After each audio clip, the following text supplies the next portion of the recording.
Hello friends, welcome to my YouTube channel. तो friends, आज का हमारा वीडियो रहेगा प्रेशर से रिलेटेड। ठीक है, जो हम कॉम्पिटिटिव सीरीज़ कर रहे हैं अपनी, ठीक है, फिजिक्स के लिए, उसका जो आज हम पार्ट सेकंड है वो करने वाले हैं। और इस पार्ट में हम प्रेशर से रिलेटेड जो क्वेश्चन आपके पूछे जाते हैं कॉम्पिटिटिव एग्जाम्स में, तो वो जो है हम इसमें रीड करने वाले हैं। तो स्टूडेंट, सबसे पहले जो रहेगा हमारा टॉपिक दाब। ठीक है, दाब पढ़ेंगे। तो स्टूडेंट, वीडियो स्टार्ट करने से पहले प्लीज़ लाइक और सब्सक्राइब कीजिए चैनल को, और साथ ही साथ प्रेस बेल आइकन, ताकि नोटिफिकेशन जो है आप तक पहुंच सके। तो स्टूडेंट, हमारा टॉपिक है आज प्रेशर। प्रेशर मतलब दबाव या दाब। ठीक है, अब देखो स्टूडेंट, जो ये दबाव होता है ये क्या होता है। ठीक है, दाब किसी सतह के लंबवत लगने वाला उस बल के बराबर होता है जो सतह के एकांक क्षेत्रफल पर कार्य करता है। यदि आप किसी चीज को दबाते हो, नीचे प्रेस करते हो, ठीक है, उसके ऊपर आपको एक प्रेशर जो है अप्लाई करना पड़ता है, that is known as the दाब। और सतह पर लगने वाला दाब उस सतह पर लगाए गए बल और सतह के अक्षेत्र के अनुपात के इक्वल होता है। और हमने कल पढ़ा था सदिश और अदिश के बारे में। तो दाब जो है वो आपकी अदिश राशि है, जिसको P से डिनोट करते हैं। ठीक है, और जो आपका ये दाब होता है यानी कि प्रेशर जो होता है, ये किसके इक्वल होता है? तो फोर्स डिवाइडेड बाय एरिया। ठीक है, फोर्स अपॉन में एरिया जो होता है वो आपका होता है प्रेशर। अब आपका P क्या है? प्रेशर, जहां पर आप दाब लगा रहे हो, दबाव लगा रहे हो। F क्या है? कितना फोर्स आप अप्लाई कर रहे हो, कितना दबाव लगा रहे हो। कोई एक बटन है, उसको आप प्रेस कर रहे हो, ठीक है, कितना प्रेस कर रहे हो, that is known as the force. ठीक है, और सतह पर वो क्षेत्रफल कितना घेर रहा है, ठीक है, नीचे से वो कितनी जगह जो है वो ले रहा है, that is known as the A, यानी कि एरिया। ठीक है, तो नेक्स्ट आता है स्टूडेंट, दाब के सूत्र से स्पष्ट होता है कि क्षेत्रफल कम होने से दाब भी बढ़ता है। तो स्टूडेंट देखो, अगर क्षेत्रफल कम हुआ तो दाब जो है वो आपका क्या होगा? अधिक होगा, प्रेशर जो है बढ़ेगा। ठीक है, यानी कि एरिया जो है आपका वो तो हुआ डिक्रीज, तो प्रेशर जो है आपका वो क्या होगा आपका स्टूडेंट्स? वो होगा आपका इंक्रीज। उदाहरण के लिए, मोटी सुई की तुलना में पतली सुई शरीर की चमड़ी में घुस जाती है, क्योंकि पतली सुई का क्षेत्रफल कम होता है, जिससे वह अधिक दाब लगाती है, जिससे पतली सुई चमड़ी में आसानी से घुस जाती है। तो देखो स्टूडेंट, जो आपकी मोटी सुई होती है, मान लो कोई सिलाई ले लो, आप मोटी सिलाई ले लो, तो आपकी स्किन में वो जो है अच्छे से अंदर नहीं जाती, ना ही आपको वो चोट पहुंचाती है, हर्ट नहीं करती। जबकि जो पतली सुई होती है उसका क्षेत्रफल कम होता है, ठीक है, एरिया कम होता है, तो वो क्या करती है? अधिक दबाव लगाती है, और इस वजह से वो क्या, चमड़ी में आसानी से घुस जाती है। नेक्स्ट है स्टूडेंट मात्रक, जो कि कल, ठीक है, कल भी हमने पढ़े थे। दाब का जो एसआई पद्धति में मात्रक होता है, पास्कल। क्या होता है? पास्कल। P से डिनोट करते हैं इसको, ठीक है, PA, छोटा p होता है स्टूडेंट। 1 पास्कल दाब 1 न्यूटन के बल को इकाई क्षेत्रफल पर आरोपित करने के लिए उत्पन्न होता है। जो 1 पास्कल होता है वो क्या होता है स्टूडेंट? 1 × 10⁻⁻⁵ 1 × 10⁻⁻⁵ बार के इक्वल होता है। ठीक है, नेक्स्ट आता है हमारा वायुमंडलीय दाब। पृथ्वी को चारों ओर से घेरे हुए आवरण को वायुमंडलीय दाब कहते हैं।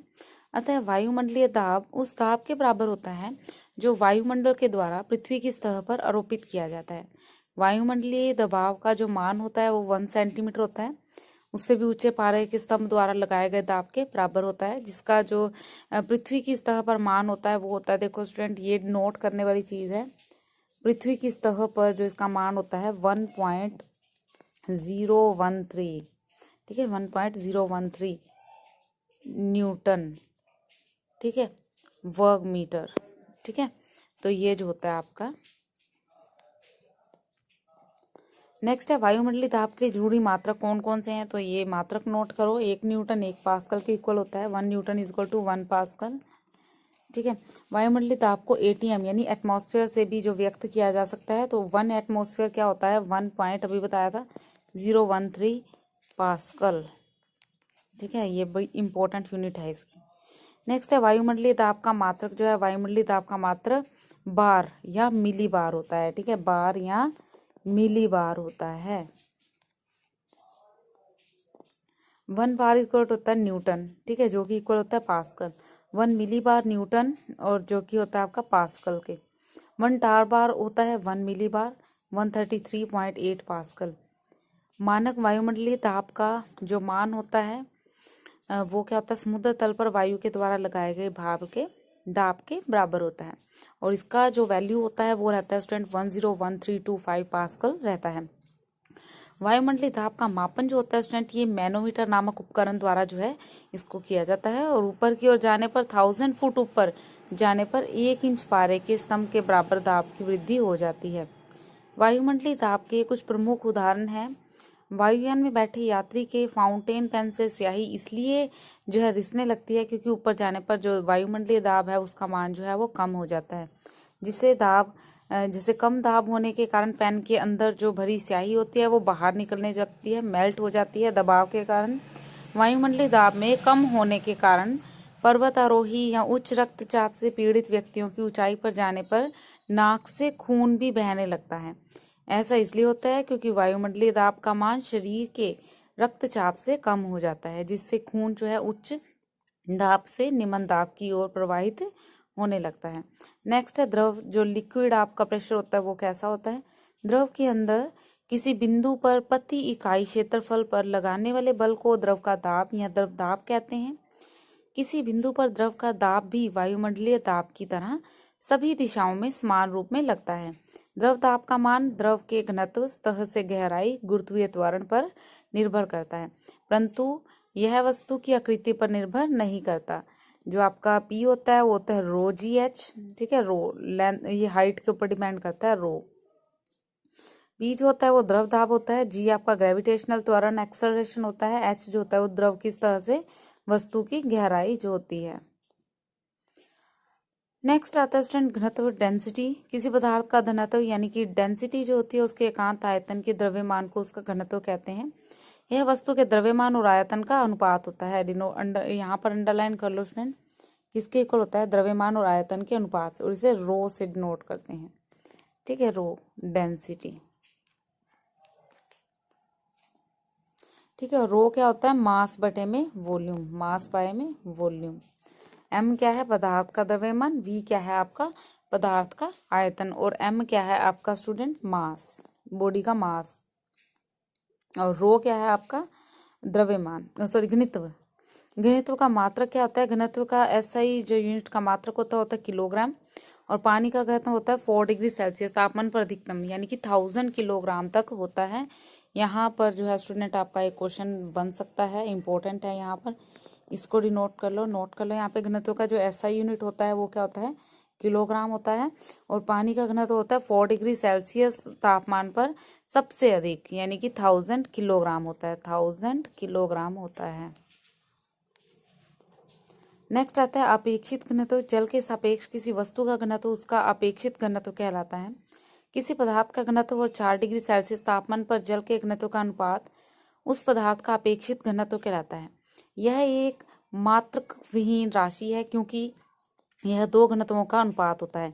अपेक्षित घनत्व इज इक्वल टू घनत्व बटे में 4 डिग्री पर होता है, 4 डिग्री पर घनत्व, इसका मान हमेशा पॉजिटिव होता है, और अपेक्षित घनत्व को विशिष्ट गुरुत्व भी कहते हैं। नेक्स्ट आता है आपका उत्प्लावन बल। ये वेरी इंपॉर्टेंट जो टॉपिक है आपका, ये वो होता है जो पानी में डूबी वस्तु के द्वारा महसूस किया जाने वाला बल होता है। जब किसी ठोस वस्तु को किसी द्रव में आंशिक या पूर्ण रूप से डुबोया जाता है तो वह ऊपर की ओर एक बल का अनुभव करता है। अब नहाते हुए जो आपका नहाते समय तुम क्या करते हो, टब में जो आपने डिब्बा ले रखा है उसको क्या करोगे आप, उल्टा पानी के अंदर उल्टा ऐसे घुसोगे खाली वाली साइड को, तो वो ऊपर की तरफ आ जाएगा, उसको उत्प्लावन बल कहते हैं स्टूडेंट। इसी प्रकार किसी गैस या द्रव में द्वारा किसी वस्तु के ऊपर की ओर बल लगता है तो उसको उत्प्लावन बल कहते हैं। उत्प्लावन बल के कारण ही द्रव में डूबी हुई वस्तु का भार उसके वास्तविक भार से कम प्रतीत होता है और वस्तु हल्की सी लगती है। और उत्प्लावन बल का मान निम्न बातों पर डिपेंड करता है, कौन कौन सी पर, पहले द्रव के घनत्व पर। उत्प्लावन का मान द्रव के घनत्व के समानुपाती होता है, और यदि किसी द्रव का घनत्व अधिक है तो उत्प्लावन बल का मान भी अधिक होगा। तो यहाँ पर ये डिनोट कर लो, जो उत्प्लावन बल का मान होता है, ठीक है, द्रव का जो घनत्व है वो किसके समानुपाती होता है, यदि किसी द्रव का घनत्व अधिक है, ठीक है। घनत्व यानी डेंसिटी अधिक है तो उत्प्लावन बल जो है वो आपका क्या होगा, वो भी अधिक होगा। ठीक है। वस्तु के आयतन पर भी डिपेंड करता है कि जो बल का मान द्रव में डुबोई जाने वाली वस्तु के आयतन पर भी निर्भर करता है। यदि वस्तु का आयतन अधिक है और उसके द्रव का अधिक भार विस्थापित किया जाएगा, जिसके कारण वस्तु पर लगने वाला उत्प्लावन बल का मान भी अधिक होगा। जबकि यदि वस्तु का आयतन कम है तो वस्तु पर लगने वाला उत्प्लावन बल भी क्या होगा, कम। नेक्स्ट है, तैरती हुई वस्तु पर हटाए गए द्रव के गुरुत्व केंद्र को उत्प्लावन केंद्र भी कहते हैं। उत्प्लावन केंद्र आगे यहाँ पर, जब तैरने वाली वस्तु स्थायी संतुलन में होती है तो उत्प्लावन केंद्र और वस्तु का गुरुत्व केंद्र दोनों एक ही उधार रेखा में स्थित होते हैं, दोनों एक दूसरे के पैरेलल होते हैं। ठीक है। नेक्स्ट आता है आपका वेरी इंपॉर्टेंट आर्किमिडीज का सिद्धांत। तो आर्किमिडीज एक ग्रीक वैज्ञानिक थे जिन्होंने द्रवों के बारे में विस्तृत अध्ययन किया था। स्टूडेंट, आर्किमिडीज के सिद्धांत के अनुसार जब किसी ठोस वस्तु को किसी द्रव वस्तु में पूर्णतः या आंशिक रूप से डुबोया जाता है तो वस्तु के भार में कुछ कमी आ जाती है। वस्तु के भार में होने वाली यह कमी उस वस्तु के द्वारा हटाए गए द्रव के भार से बराबर होती है और यही आर्किमिडीज का सिद्धांत है। आर्किमिडीज के सिद्धांत में उत्प्लावन बल का नियम भी कहते हैं और ये उत्प्लावन बल इज इक्वल टू होता है भार में आभासी कमी यानी हटाए गए द्रव का भार। इसका उपयोग कहाँ पर होता है? देखो स्टूडेंट, जो उपयोग है यही पूछा जाता है। जैसे पूछ लेते हैं आर्किमिडीज का जो सिद्धांत है पनडुब्बियों के निर्माण में किया जाता है, पनडुब्बी में कौन सा सिद्धांत लगता है तो आप कौन सा कहोगे? ये आर्किमिडीज का सिद्धांत है। ठीक है। तो पनडुब्बियों के प्लावन के नियम में आर्किमिडीज के सिद्धांत पर कार्य जो है वो किया जाता है। द्रव घनत्व मापी की आर्किमिडीज के सिद्धांत पर आधारित होता है और इसकी सहायता से द्रवों का विशिष्ट गुरुत्व मापा जाता है। लैक्टोमीटर भी एक प्रकार का हाइड्रोमीटर होता है जो आर्किमिडीज के सिद्धांत पर कार्य करता है और लैक्टोमीटर की सहायता से क्या कर सकते हैं? दूध में मिलावट जो है, दूध की शुद्धता भी ज्ञात जो है की जा सकती है। दूध में मिलावट है या नहीं उसके द्वारा हम लैक्टोमीटर के द्वारा भी हम जो है कैलकुलेट कर सकते हैं, देख सकते हैं। तो स्टूडेंट, आज का जो ये टॉपिक था हमारा प्रेशर, इसके अंदर हमने बल के बारे में भी पढ़ा हल्का फुल्का। ठीक है। तो ये हमने आज फिजिक्स का टॉपिक कर लिया। तो स्टूडेंट, कल हमारा टॉपिक रहेगा लाइट। ठीक है।